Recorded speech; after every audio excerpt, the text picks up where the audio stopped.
तो इसलिए हम चाहते हैं कि पारदर्शी चुनाव हो, ज्यादा से ज्यादा मतदान हो। तो पुलिस प्रशासन ना तो परिचय पत्र चेक करे, ना ही वो किसी का बुक्का उठाकर देखे, ना ही वो किसी की पहचान करे। जो समाजवादी पार्टी के कार्यकर्ता हैं, जो उसके मतदाता हैं, उसको जानबूझ करके योगी आदित्यनाथ की सरकार पक्षपातपूर्ण व्यवहार करके और इस लोकतंत्र में मतदान को ही बाधित कर रही है। समाजवादी पार्टी को हार का डर सताने लगा है। हार का ठीकरा चुनाव आयोग पर फोड़कर अपनी जिम्मेदारी से बचना चाहते हैं अखिलेश यादव। कि पुलिस बिल्कुल सरकार की मशीनरी बनकर काम कर रही थी। आचार संहिता का लगातार उल्लंघन किया जा रहा था। समाजवादी पार्टी ने इलेक्शन कमीशन को एक पत्र लिखा है जिसमें उसने चेकिंग के नाम पर महिलाओं के बुर्का न उठाने की मांग की है। अब सपा के इस पत्र पर राजनीति तेज हो गई है। इस मामले पे सपा प्रवक्ता मनोज सिंह काका का कहना है, ऐसा करके समाजवादी पार्टी के मतदाताओं को भ्रमित किया जा रहा है, उन्हें रोका जा रहा है, जो दर्शाता है कि भारतीय जनता पार्टी इस देश की लोकतांत्रिक व्यवस्था में विश्वास नहीं रखती है। इस देश के निर्वाचन आयोग का ये कर्तव्य है, उसका संवैधानिक दायित्व है कि लोकतंत्र में मतदान की जो सर्वोपरिता है वो बनी रहे। जो समाजवादी पार्टी के कार्यकर्ता हैं, जो उसके मतदाता हैं, उसको जानबूझ करके योगी आदित्यनाथ की सरकार पक्षपातपूर्ण व्यवहार करके और इस लोकतंत्र में मतदान को ही बाधित कर रही है। इससे ये साफ हो रहा है कि भारतीय जनता पार्टी कहीं न कहीं लोकतंत्र के बाबा साहब द्वारा दिए हुए मतदान के अधिकार के विरोध में है।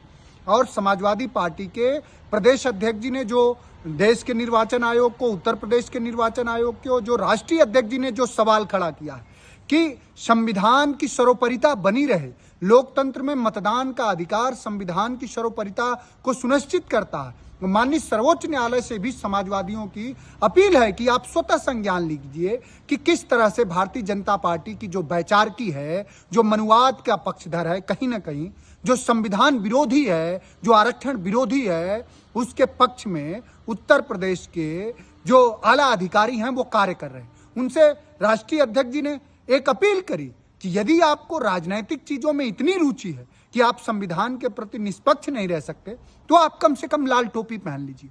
ये बहुत दुर्भाग्यपूर्ण है कि समाजवादी पार्टी के मतदाताओं को भ्रमित किया जा रहा है, उन्हें रोका जा रहा है। इससे साफ हो रहा है कि भारतीय जनता पार्टी इस देश के लोकतांत्रिक व्यवस्था में विश्वास नहीं रखती है। ये सुनिश्चित किया जाए कि उत्तर प्रदेश के 9 विधानसभा से लेकर पूरे देश में निष्पक्ष मतदान सुनिश्चित होगा।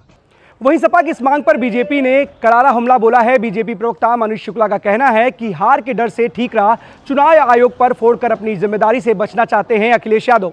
उत्तर प्रदेश में होने वाले 9 उपचुनाव में समाजवादी पार्टी को हार का डर सताने लगा है। हार का ठीकरा चुनाव आयोग पर फोड़कर अपनी जिम्मेदारी से बचना चाहते हैं अखिलेश यादव। और इससे बचकानी बात और कुछ नहीं हो सकती कि समाजवादी पार्टी आयोग से मांग कर रही है कि मतदान के दिन पहचान पत्र की जांच न हो।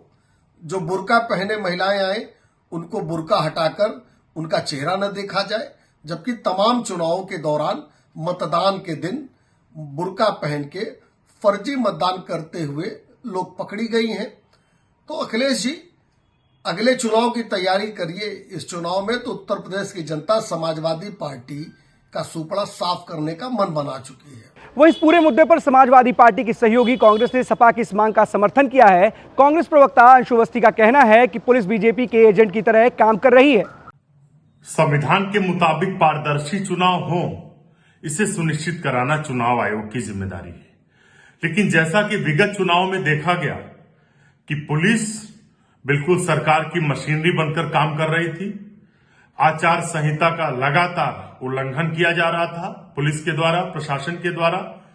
और इस चुनाव में भी लगातार ये देखा जा रहा है कि थानाध्यक्ष और एसडीएम सरकार के नुमाइंदे बनकर काम कर रहे हैं, चुनाव आयोग के चुनाव आचार संहिता की धज्जियां उड़ा रहे हैं। तो इसलिए हम चाहते हैं कि पारदर्शी चुनाव हो, ज्यादा से ज्यादा मतदान हो। तो पुलिस प्रशासन ना तो परिचय पत्र चेक करे, ना ही वो किसी का बुक्का उठाकर देखे, ना ही कि वो किसी की पहचान करे। इसके लिए बाकायदा चुनाव आयोग की तरफ से पीठासीन अधिकारी होते हैं। पीठासीन अधिकारी जांच करे, ना कि पुलिस वाले जांच करें जो सरकार के नुमाइंदे बनकर खड़े होते हैं। अब देखने वाली बात यह होगी कि सपा की इस मांग पर इलेक्शन कमीशन क्या फैसला लेता है और सपा के इस स्टैंड का कितना फायदा उसे आगामी चुनाव में मिलता है।